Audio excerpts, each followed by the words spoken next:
السلام علیکم ورحمۃ اللہ وبرکاتہ۔ بسم اللہ الرحمن الرحیم، والصلاة والسلام علی خاتم المعصومین وعلی آلہ وصحبہ اجمعین، اما بعد۔ خبرنامہ اسلام کے مطابق کے ساتھ خلیق الرحمن آپ سے مخاطب ہے۔ آج 24 اپریل ہے 2026۔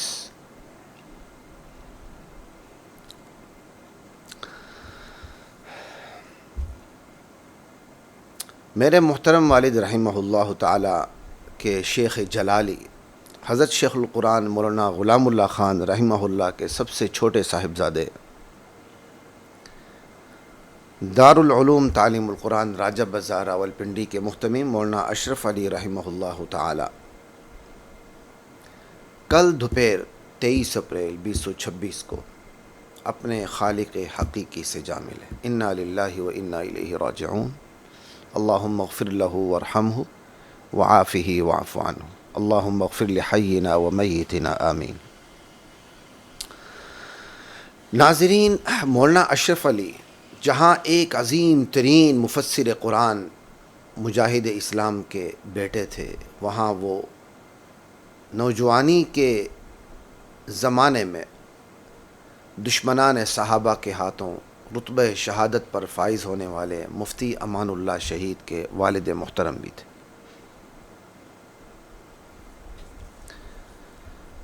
میں نے آپ کو یہاں ایک لفظ استعمال کیا کہ میرے والد مرحوم کے شیخ جلالی مولانا غلام اللہ خان رحمۃ اللہ علیہ شیخ القرآن۔ یہاں میں نے دو باتیں آپ سے کرنی ہیں۔ میں نے یہاں شیخ جلالی کا لفظ استعمال کیا۔ میرے والد رحمہ اللہ تعالی فرمایا کرتے تھے کہ میرے دو شیخ ہیں، ایک شیخ جلالی ہے اور ایک شیخ جمالی ہے۔ شیخ جلالی کہا کرتے تھے شیخ القرآن مولانا غلام اللہ خان رحمہ اللہ کو، اور شیخ جمالی کہا کرتے تھے حضرت شیخ الحدیث مولانا عبدالحق رحمہ اللہ تعالی بانی دارالعلوم حقانیہ اکورہ خٹک۔ میرے والد محترم کی طبیعت میں مزاج میں اتنا اعتدال تھا، عمر بھر پڑھتے رہے درس نظامی، زیادہ تر کم سے کم 8 سال 8-9 سال دارالعلوم حقانی میں پڑھے، دیگر مدارس میں بھی پڑھے، لیکن زیادہ تر ان کا وقت دارالعلوم حقانی میں گزرا، لیکن دورہ تفسیر کرنے حضرت شیخ القرآن کے پاس آیا کرتے تھے۔ اور صرف زبانی شیخ جلالی شیخ جمالی نہیں تھے میرے والد کے، بلکہ میرے والد کا ان دونوں اساتذہ سے کمال کا تعلق تھا۔ اسی تعلق کی برکت ہے کہ آج بھی دارالعلوم حقانیہ کے منتظمین ہم سے بے پناہ محبت کرتے ہیں اور اپنے گھر کے افراد میں سے ایک فرد سمجھتے ہیں۔ بالکل اسی طرح دارالعلوم تعلیم القرآن کے منتظمین بھی ہم سے بے پناہ محبت رکھتے ہیں اور ہمیں اپنا ہی ایک فرد سمجھتے ہیں۔ یہ میرے والد مرحوم کی طبیعت اور مزاج کا جو اعتدال تھا وہ اس شکل میں سامنے آتا ہے، اور الحمدللہ یہ چیز پھر ہمیں وراثت میں ملی۔ فروعی مسائل میں اختلاف ہوتا ہے، ترجیحات ہوتی ہیں، بس تعصبات نہیں ہوتے فروعی مسائل میں۔ یہ میرے والد محترم نے عملاً کر کے دکھایا، اور اس کی ایک بہت بڑی وجہ میں یہ سمجھتا ہوں کہ میرے والد مرحوم مختلف سرچشموں سے سیراب ہوئے تھے۔ آپ نے اگر اپنے اندر سے فروعی مسائل میں تعصبات کو ختم کرنا ہے تو جو جس فن میں جس علم میں ماہر ہے اس کے سامنے آپ جا کے گھٹنے ٹیک کے بیٹھ جائیں۔ ترجیحات آپ کی اپنی ہوں گی، لیکن تعصبات کا آپ شکار نہیں ہوں گے۔ امام محمد کو دیکھ لیں رحمہ اللہ، جہاں وہ امام ابو حنیفہ کے عظیم ترین شاگرد تھے، وہاں وہ امام مالک کے بھی شاگرد تھے۔ موطا امام محمد دراصل موطا امام مالک ہے۔ تو امام ابو حنیفہ نے برا تو نہیں منایا کہ امام محمد نے جا کے امام مالک سے پڑھنا شروع کر دیا، یا امام مالک نے برا تو نہیں منایا کہ امام محمد جا کے امام ابو حنیفہ سے بھی پڑھ رہے ہیں۔ یہ ہوتا ہے طبیعتوں میں اعتدال، اور اسی اعتدال کی آج عوام الناس کی بات ہی نہیں کر رہا بھائی، اسی اعتدال کی کمی علماء کہلائے جانے والوں میں ہے۔ اور آج کی جو نوجوان بچنگڑے فیس بک پہ آ کے بک بک کرتے ہیں، چھوٹے چھوٹے مسائل پہ بکواس کرتے ہیں، یہ چوڑے چمار قسم کے لوگ، ان کی تو کوئی حیثیت ہی نہیں ہے۔ اصل غلطی ان بڈھے بابوں کی ہے، معذرت کے ساتھ میں صاف لفظ استعمال، ان بڈھے بابوں کی ہے جنہوں نے فروعی مسائل کے اندر اپنے شاگردوں میں وہ تعصب بھرا کہ آج ان کے شاگردوں کے اندر صحابہ کا دفاع کا خیال ہو نہ ہو، ختم نبوت کے عقیدے کے دفاع کا خیال ہو نہ ہو، عقیدے توحید کے دفاع کا خیال ہو نہ ہو، اپنے اور اپنے استاد کے مسلک کو، وہ مسلک بھی فروعی، اس پر قائم رہنے اور باقی سب کو گالیاں دینے اور اہل سنت سے خارج کرنے اور دیوبندیت سے خارج کرنے کا کہ جو جرثومے ان کے اندر داخل ہو گئے ہیں، انہوں نے ان کو تباہ و برباد کر کے رکھ دیا ہے۔ تو یہ آج کل کے جو چھوٹے قسم کے بچونگڑے، میں تو کہوں گا یہ چوڑے چمار ہیں، ان چوڑے چماروں کی کوئی غلطی نہیں ہے، اصل غلطی ان کے بڑوں کی ہے، جنہوں نے پوری زندگی دین کی خدمت یوں کی کہ بس چھوٹے چھوٹے مسائل میں 1.5 اینٹ کی مسجد کھڑی کر دی اور تعصبات کی دیواریں کھڑی کر دیں۔ اب یہی لوگ جن کی تربیت ان بڈھے بابوں نے اس طرح کی کہ ان کو نہ عقید ختم نبوت پر غیرت آتی ہے، نہ عقید توحید پہ غیرت آتی ہے، نہ عقید صحابیت کے بارے میں جو عقیدہ ہے، فہم سلف کا جو ایک رجحان ہے، مزاج ہے، اس پر غیرت نہیں آتی۔ غیرت آتی تو بس کہ ان کے استاد نے جو فروعی مسائل میں ان کا مزاج قائم کر دیے، صرف اس پہ غیرت آتی ہے۔ ان فروعی مسائل کے خلاف جو بھی کوئی اپنا مزاج رکھتا ہے، جب تک یہ اس کو اہل سنت سے، دیوبندیت سے خارج نہیں کرتے، انہیں آرام نہیں آتا۔ حضرت شیخ القرآن رحمۃ اللہ علیہ کی سب سے بڑی خوبی یہی تھی کہ وہ اہل علم میں اختلاف ہوتا ہی ہے، یہ کوئی بڑی بات نہیں ہے، علم ہو اختلاف نہ ہو، یہ کیسے ہو سکتا ہے؟ ہو تو ہوگا۔ مکھی پہ مکھی مارنا یہ اہل علم کا کام نہیں ہوتا، یہ بات یاد رکھیے۔ اختلاف ہی کی بات کرتے ہیں تو اختلاف تو ایسے لوگوں نے اختلاف پر تو بعض بڑوں نے ایسے بلنڈر بھی مارے کہ امت میں وہ کسی کا مسلک اور مزاج نہیں ہے، اس پر تو آپ کی آنکھیں خاموش رہتی ہیں، آپ کی آنکھیں بند رہتی ہیں، اس پر تو آپ بولتے نہیں ہیں۔ نبی علیہ السلام کی روح مبارک جسم سے نکلی نہیں، اسی میں واپس ڈال دی گئی ہے، یہ امت میں کس کا مسلک ہے؟ لیکن ایک شخصیت نے کہہ دیا، آپ اس کو لے کے بیٹھے ہیں، آنکھیں بند کر دیتے ہیں۔ اور یہ بات تو بالکل ویسے ہی سرے سے ہی غلط ہے، یہ اس کا تعلق فروعی مسائل سے بھی نہیں ہے۔ امت میں یہ کسی کے رائے بھی نہیں تھی، جو رائے قائم کی گئی، اس رائے پر کو غلط کہنا مقصد نہیں ہے، یہ ہے کہ آپ کے بڑوں میں سے کسی نے، وہ جو ہمارے بھی بڑے ہیں، کوئی ایسی رائے قائم کر دی ہے جو ایک رائے نہیں، پورا ایک بلنڈر ہے، امت میں کسی کا بھی نہیں ہے وہ رجحان، لیکن چونکہ وہ آپ کے پسندیدہ ہیں لہذا آپ خاموش ہو کے بیٹھ جاتے ہیں۔ بہرحال یہ اعتدال کی بہت بڑی کمی ہے۔ حضرت شیخ القرآن رحمۃ اللہ علیہ میں اعتدال کمال کا تھا، اور ان کے بچوں میں، ان کی اولاد میں، ان کے روحانی جسمانی اولاد میں یہ اعتدال آیا الحمدللہ، اور یہی اعتدال میرے والد مرحوم کی طبیعت میں بھی تھا۔ خیر، مولانا اشرف رحمۃ اللہ علیہ، مولانا اشرف علی رحمہ اللہ، کل راولپنڈی اسلام آباد کے ایک ہسپتال میں 23 اپریل 2026 کو اپنے خالق حقیقی سے جا ملے۔ مولانا کو گردے کا عارضہ لاحق تھا، کریٹنین جو آج کل ایک مسئلہ بنا ہوا ہے، اللہ ہم سب کی حفاظت فرمائے، وہ بڑے ہوئے تھے، پھر سنا کہ پھیپھڑوں کا مرض بھی لاحق ہو گیا تھا۔ اللہ اکبر۔ اب میں بات کرتا ہوں کہ حضرت شیخ القرآن کے جو بیٹے فوت ہوئے، جن کا جنازہ آج ہے، آج جمعے کی نماز کے بعد لیاقت باغ راولپنڈی میں ان کا جنازہ ہوگا۔ ان کا نام تھا مولانا اشرف علی۔ کبھی آپ نے سوچا اشرف علی کس نسبت سے رکھا تھا شیخ القرآن نے؟ ابھی آپ کو خیال آیا ہوگا، یہ ہے حضرت شیخ القرآن کی طبیعت کا اعتدال۔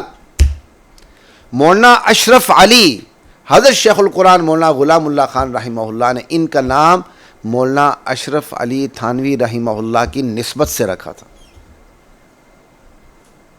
اللہ اکبر۔ فروعی مسائل میں تعصبات کا شکار ہونے والوں سے کہتا ہوں، کبھی آپ نے مولانا حسین علی الوانی کی نسبت سے حسین علی رکھا ہے اپنے کسی بچے کا نام؟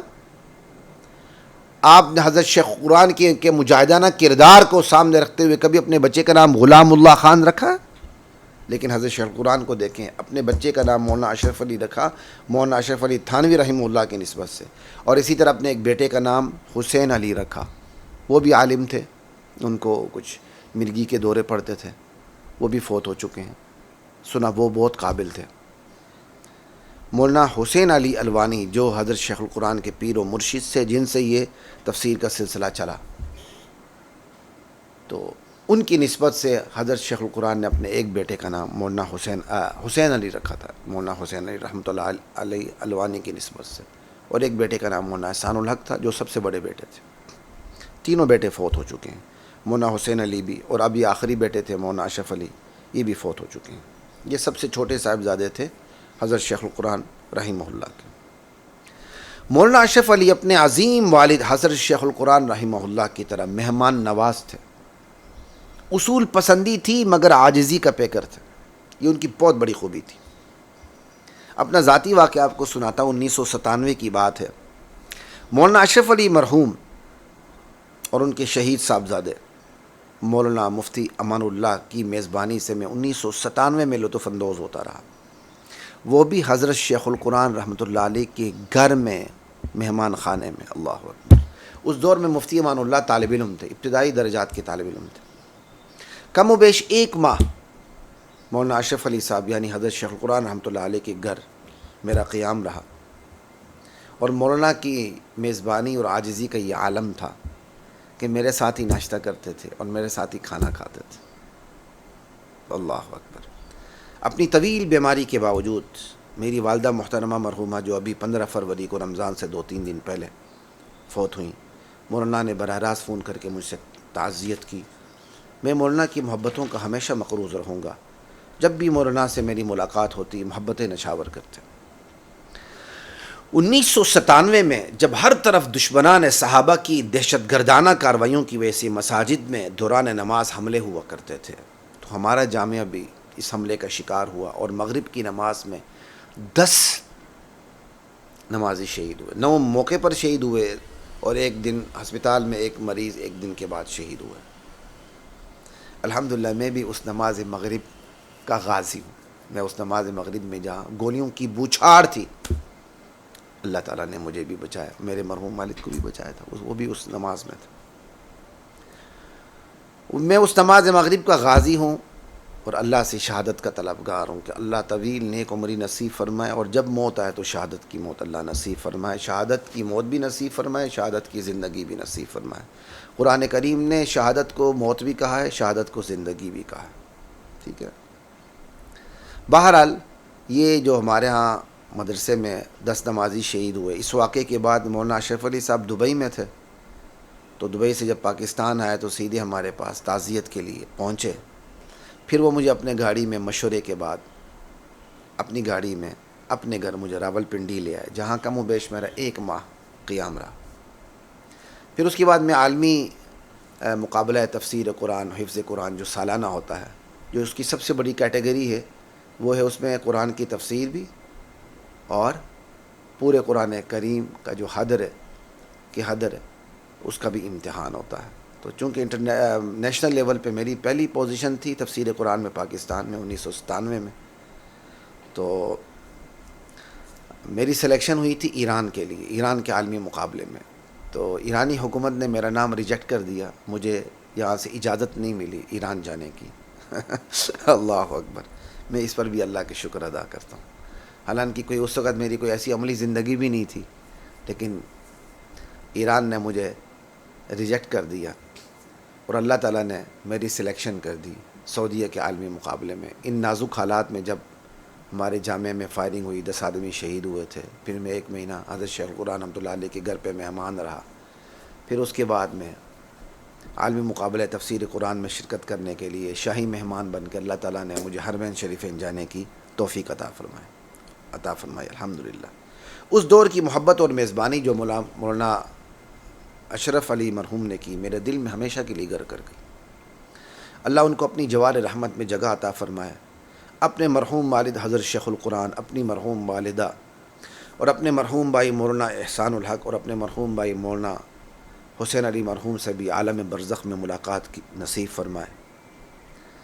اللہم اغفر لہ وارحمہ وعافہ واعف عنہ واکرم نزلہ ووسع مدخلہ واغسلہ بالماء والثلج والبرد ونقہ من الذنوب كما ينقى الثوب الابيض من الدنس وباعد بينه وبين خطاياه كما باعدت بين المشرق والمغرب وابدله دارا خيرا من داره واهلا خيرا من اهله وزوجا خيرا من زوجه اللهم اجعل جنة الفردوس مأواه اللهم اعذه من عذاب القبر ومن فتنة القبر ومن عذاب النار اللهم الحقه بالنبیین والصدیقین والشہداء والصالحین وحسن اولئک رفیقا۔ اب آخری بات چند ایک منٹ کی آپ سے یہ کرنے لگا ہوں، دارالعلوم تعلیم القرآن کی ایک دو خصوصیات آپ کو بیان کرنے لگا ہوں بس۔ سب سے بڑی خصوصیت دارالعلوم تعلیم القرآن راجہ بازار کی کہ وہ اللہ کی توحید کا مرکز ہے۔ بڑے بڑے علماء توحید پر بات کرنے سے جس دور میں گھبراتے تھے، اس دور میں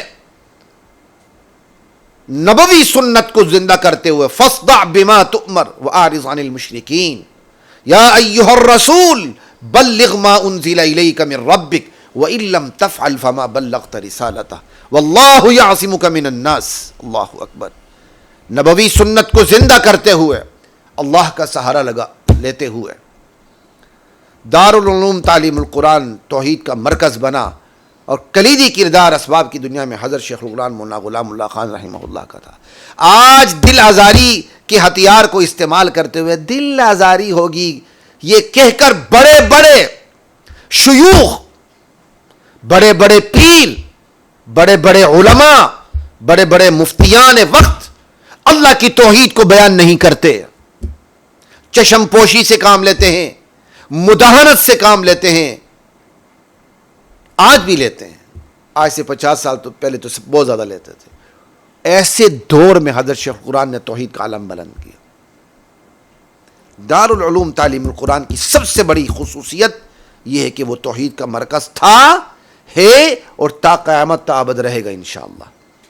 اور دوسری بڑی خصوصیت دارالعلوم تعلیم القرآن کی کہ یہ ختم نبوت کی تحریک کا مرکز تھا، ہے اور رہے گا۔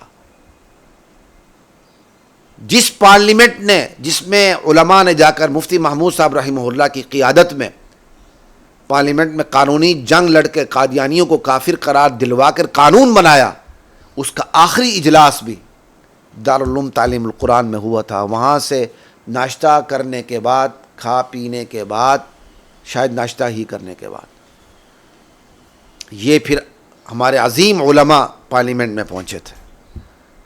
تو ختم نبوت کا بھی دارالعلوم تعلیم القرآن مرکز تھا، مرکز۔ آج بڑے بڑے متعصبین ختم نبوت حضرت شیخ القرآن کا نام نہیں لیتے، اپنی سٹیج پر مشرکوں کو بلاتے ہیں، بدعتیوں کو بلاتے ہیں اور دشمنان صحابہ کو بلاتے ہیں، لیکن نام حضرت شیخ القرآن کا نہیں لیتے جو تاریخ ختم نبوت کا مرکز تھا۔ کوئی اپنے مرکز کی قربانی دیتا؟ اگلے کی ٹانگیں نہیں کام پہ ٹانگ جاتی ہیں، لیکن حضرت شیخ القرآن نے اپنے مدرسے کو ختم نبوت کا بھی مرکز بنایا۔ جن کا کام نہیں تھا اس پر کتابیں لکھی گئی، ختم نبوت کا یہ کام، یہ کام، یہ کام، یہ کام۔ جن کا کام تھا ان کا نام لینا یہ متعصبین ختم نبوت گناہ سمجھتے ہیں۔ تمہاری کتابوں میں حضرت شیخ القرآن کا نام نہ لکھنے سے ان کی عظمت میں کوئی کمی آ جائے گی؟ بڑے بڑے گمنام ہوتے ہیں زمین میں، اللہ کے ہاں ان کی شہرت ہوتی ہے، اور بڑے بڑے شہرت یافتہ ہوتے ہیں زمین پہ، اللہ کے ہاں عرش پر ان کی کوئی وقت اور کوئی حیثیت نہیں ہوتی۔ یہ حقیقت ہم بھول جاتے ہیں۔ اسٹیٹ بینک کے اندر ایک ہمارے ساتھی تھے ختم نبوت کے، میں نام لیتا ہوں، وہ سنے بھی تو ناراض نہ ہوں، اگر وہ بولڈ ہے تو ہم بھی ان سے کم بولڈ نہیں، الحمدللہ۔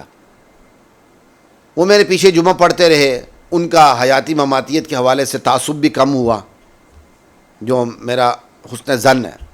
پھر ہماری دعوتیں بھی ہوتی تھیں، دسترخوان بھی 1 سال لگتے تھے، ہم کھاتے پیتے تھے۔ پھر وہ یہاں سے ریٹائرمنٹ لے کے چلے گئے اسٹیٹ بینک سے۔ انہوں نے کتاب میں حضرت شیخ القرآن ذکر کیا، ختم نبوت کی ان کے متعلق، ختم نبوت میں جن کی خدمات ہیں ان کے متعلق انہوں نے کتابیں لکھی ہیں، بڑی تصنیفات ہیں ختم نبوت پر، طاہر عبدالرزاق کی، ان کا نام تھا طاہر رزاق۔ تو بارہ کسی نے اعتراض کیا تو انہوں نے طاہر عبدالرزاق رکھ دیا۔ انہوں نے شیخ القرآن کا ذکر کیا، بڑے بڑے متعصبین ختم نبوت نے برا مانا کہ آپ نے شیخ القرآن کا نام کیوں لکھا، اور یہ بات طاہر عبدالرزاق نے مجھے خود بتائی۔ توحید کا نام لاتی وہ تمہاری کہاں پہ ٹانگتی ہیں، دشمنان صحابہ کے ساتھ تمہاری دوستی ہے، اور جنہوں نے اللہ کے دین کے لیے سب کچھ تن من دھن لگا دیا، ان کے بارے میں تمہارا تعصب۔ اللہ تمہیں ہدایت دے، ورنہ راہ سے تمہیں سائڈ پہ کر دے۔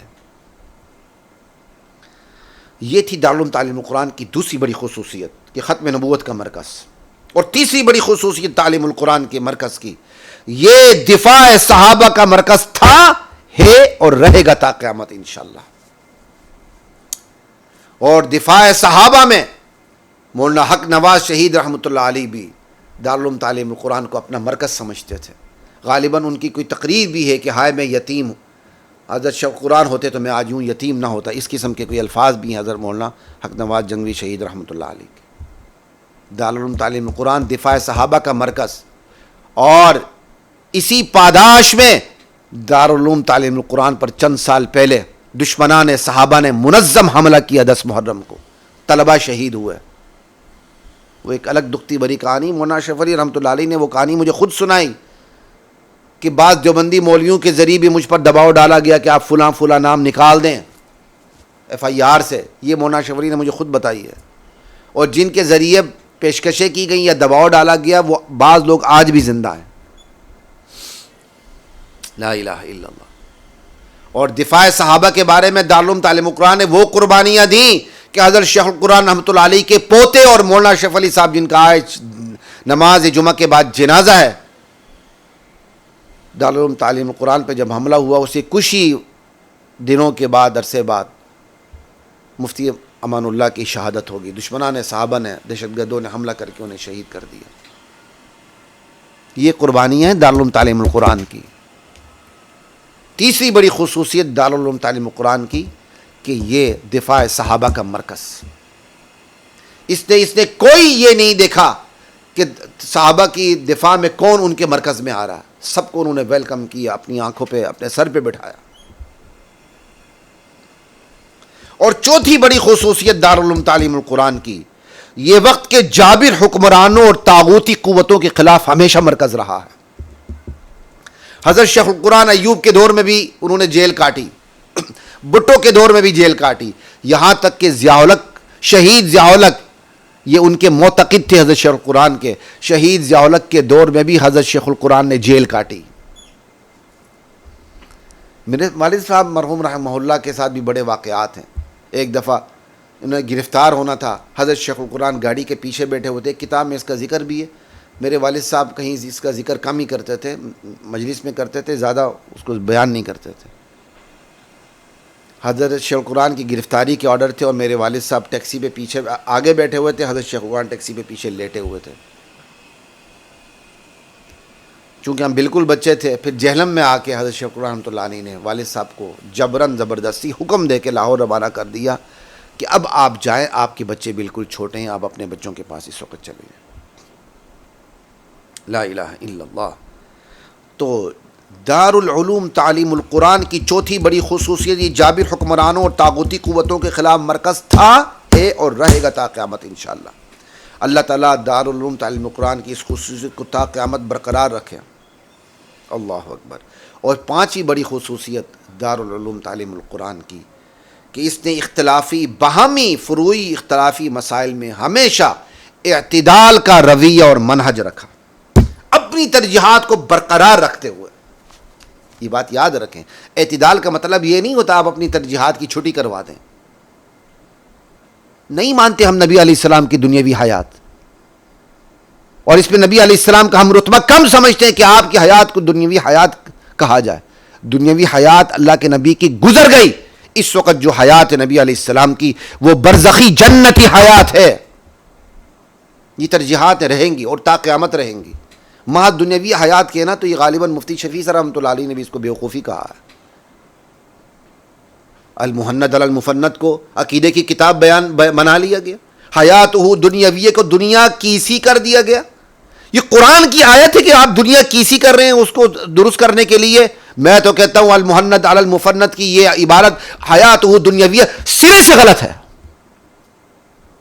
عقیدے کی کتاب ہی نہیں ہے، آپ نے اس کو قرآن کا درجہ دے دیا. لا الہ الا اللہ واللہ اکبر. باہمی اختلاف میں اعتدال کا منہج کہ بھائی اپنی ترجیحات قائم رکھتے ہوئے دوسروں کی تقلید نہ کریں. لیکن کچھ لوگ ایسے ہیں ان کی دال نہیں بکتی، ان کی کالی دال نہیں بکتی جب تک وہ اختلافی مسائل میں اعتدال سے ہٹ کر دیوبندیت کے ٹھیکیدار بن کر فتوے نہ لگائیں. میں نے مولانا اشرف علی رحمۃ اللہ علیہ کے بارے میں کل پوسٹ لگائی، تعزیتی پوسٹ لگائی، وہی تقریباً میں نے ابھی آپ کے سامنے ویڈیو میں بیان میں کر رہا ہوں. اس پر بھی نیچے لوگوں نے حیاتیت مماتیت کو چھیڑنا شروع کر دیا. ہمیں آج پتہ چلا مماتی، یہ بڑے چوڑے چمار قسم کے لوگ نا، یعنی کسی کی فوتگی ہو رہی اور ہم تعزیت کریں، درمیان میں یہ چوڑے چمار گھستے ہیں. تم بڑے چوڑے چمار ہو، بے غیرتو.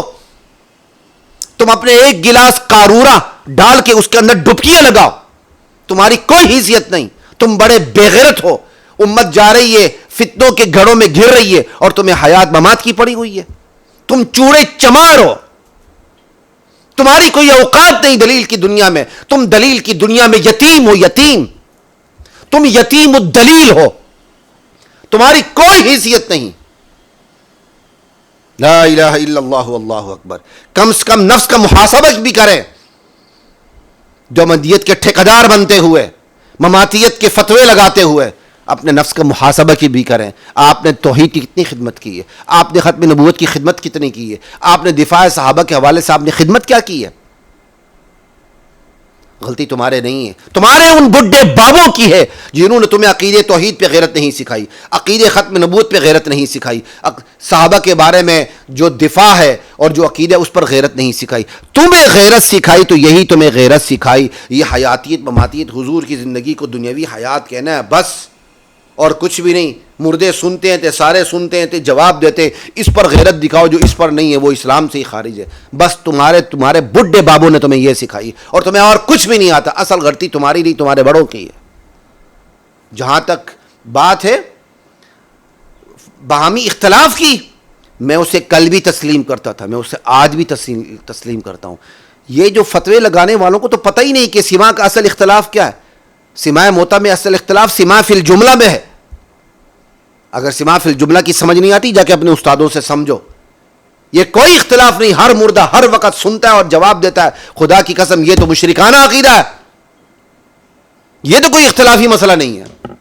اختلافی مسئلہ سماع موتا میں سماع فی الجملہ کا ہے، یہ اس وقت بیان کرنے کا نہیں ہے. اس لیے دو وجہ سے بیان نہیں کر رہا ہوں. یہ مولانا اشرف علی صاحب پر تعزیت میں ویڈیو میں نے بنائی ہے، ریکارڈ کروا رہا ہوں. اور دوسری تمہیں بھی پتہ چل جائے کہ اختلاف کیا ہے. اور جہاں تک بات ہے حیات کی، تو دیکھیں کتنا کیسی بات ہے، کیسے چوڑے چمار قسم کے لوگ آتے ہیں کہ ہمیں پھر اس کی بھی وضاحت کرنی پڑ جاتی ہے. جہاں تک بات ہے حیات کی، نبی علیہ السلام کی حیات میں اختلاف ہی نہیں ہے، نہ نبی علیہ السلام کی ممات میں اختلاف ہے. نبی علیہ السلام کی موت میں بھی کسی کا اختلاف نہیں، اور نبی علیہ السلام کی موت کے بعد جو زندگی اس میں بھی کسی کا اختلاف نہیں. قل ان صلاتی و نسکی و محیای و مماتی للہ رب العالمین. موت کے بعد جو حیات حاصل ہے وہ دنیا کی حیات سے اعلیٰ، افضل اور برتر ہے، اور ہر آن برتر سے برتر ہوتی جا رہی ہے. وللآخرۃ خیر لک من الاولی. وہ حیات برزخی ہے. اس کو تعبیر بعض لوگوں نے دنیا جیسی کہہ دیا. ہمیں اس تعبیر سے اختلاف ہے. نہ نبی علیہ السلام کی زندگی میں کسی کا اختلاف تھا، نہ زندگی کے بعد موت میں اختلاف تھا، نہ موت کے بعد جو زندگی اس میں اختلاف ہے. اس موت کے بعد کی زندگی کی کیفیت میں اختلاف ہے کہ آپ اس کے کیا کہیں گے، اسے آپ کس سے تعبیر کریں گے. بس کیفیت میں اختلاف ہے، بس زیادہ یہ بات ہے. آپ نے اس اختلاف کی طرح بڑا بلنڈر بنا دیا. شرم نہیں آتی؟ چوڑے چمار قسم کے لوگ، تمہیں تو اختلاف کا پتہ ہی نہیں ہے. تم تو علمی دنیا میں تم یتیم ہو. تم نے حیات کا مطلب کیا لیا ہوا، تم نے ممات کا مطلب کیا لیا ہوا. بات تھی مولانا اشرف علی صاحب کی وفات پہ تعزیت کی، لوگ کہاں سے کہاں اس کو موڑ کے لے گئے. صرف یہ کہ ان کے فالوورز کم ہو جائیں گے، ان کی آڈینس کم ہو جائے گی. میں آج آپ کو اسٹیج سے بتاتا ہوں، ہمارے کچھ یوٹیوب میں ڈالر پڑے بھی ہوئے ہیں، تو یہ ایڈمن یہاں گواہ ہیں. ہم نے آج تک ایک ٹکا وصول نہیں کیا. ہم نے آج تک کوئی ویڈیو اس نیت سے بنائی نہیں کہ ہمیں اس سے آمدنی ہو. ہم فیس بک پر دین کے بارے میں کھل کر اس طرح بولتے ہیں کہ ہم نے فیس بک کی ترجیحات کا بھی خیال نہیں رکھا. ہم باؤنڈری کراس کر جاتے ہیں تو ہم پر پابندیاں لگتی ہیں. سمجھ آئی؟ کیوں؟ آج تک ہم نے ہم نے ایک ٹکا آج تک نہیں کمایا. ہماری ویڈیوز کو لا کر لوگ اپنے پیج پہ لگا کے ڈائریکٹ لگا دیتے ہیں. ہم نے آج تک ان کو سٹرائک بھی نہیں ماری، نہ انشاءاللہ کوئی آئندہ خیال ہے. ہم یہ کام اللہ کے دین کے لیے کر رہے ہیں بس. لا الہ الا اللہ. السلام علیکم ورحمۃ اللہ وبرکاتہ. وَلَقَدْ أَنزَلْنَا